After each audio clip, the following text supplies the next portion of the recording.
Moteris nemoka parkuotis. Bet vyrai irgi nemoka parkuotis lovoje. Lovoje. Kaip būna?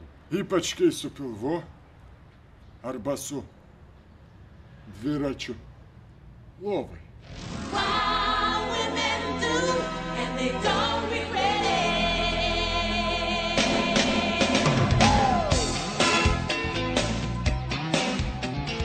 Vyrai Žino! geriau. Geriau! Moteris nežino. Todėl ir žiūrim mūsų laidą ir mes dabar prieš tai pakalbėjome apie šį bei tą, o dabar pakalbėsime apie rimtus dalykus. Apie šį. Šį. Taip. Kad atsipalaiduokime ir štai jūs pradėjote rašyti mums laiškus, pagaliau. Bet gerbiamas moteris. Bet gerbiamas moteris, nu. Tai kokios jūs gerbiamas? Na. Jūs net laiško normaliai parašyti negali. Tai ką mes gaunam, kas ten per laiškai būna? Ką jūs ten piešėt? Gražu tai piešt. Ką? Klausėt, kieno ten? Aha, kur ten? Nupiešėt, atspėk, kuris Alvydo, kuris Alvydo. Aš noriu eiti į pasimatymą su vaikinu pirmą kartą ir nežinau, ar man atsiduoti jam per pirmą kartą ar neatsiduoti. Nes jeigu per pirmą kartą atsiduosiu, būsiu kas? O jeigu neatsiduosiu, tai būsiu kas? Melnikaitė. Tai mes jums atsakome labai paprastai. Pažiūrėkite į savo horoskopo ženklą. Jeigu ten yra vėžys, paskubėkit. Duokit. Jeigu žuvis, niekur neskubėkit, nusiprauskit. Kodėl jūs savo laidoje turite moterų, ta prasme pašnekovių moterų. Ir mes tau, gerbiama Elina iš Vievio, mes tau paaiškinsime, kodėl.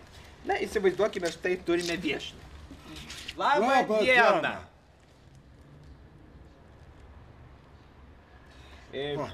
Ką jūs manote apie vyrus?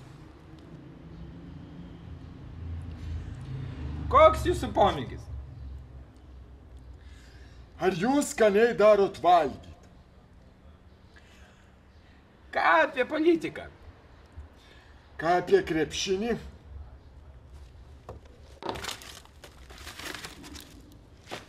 Vyrai žino geriau. Ačiū, kad siunčiate laiškus. Iš tikrųjų smagu, bet visgi gal geriau siųskite alų. Iš tikrųjų, alus, jau alų negalim atsakyti. Jau galim, taip, negalim neatsakyti. O moterims kai kurioms galim ir neatsakyti. Taigi vyrai žino geriau, žiūrėkite mūsų, siųskite laiškus. Mes visada su jumis, mes jūs mylim. Sukurkit dainą. Jeigu vyras tavęs nesuprato, tu įpilk lašelį jam konjako. Jeigu vyras nepažįsti, duok jam. Pažįsti. Jeigu vyras sako ne, moteris, nebūk kvaila. Vyrai žino geriau. Ate. O. Alaus.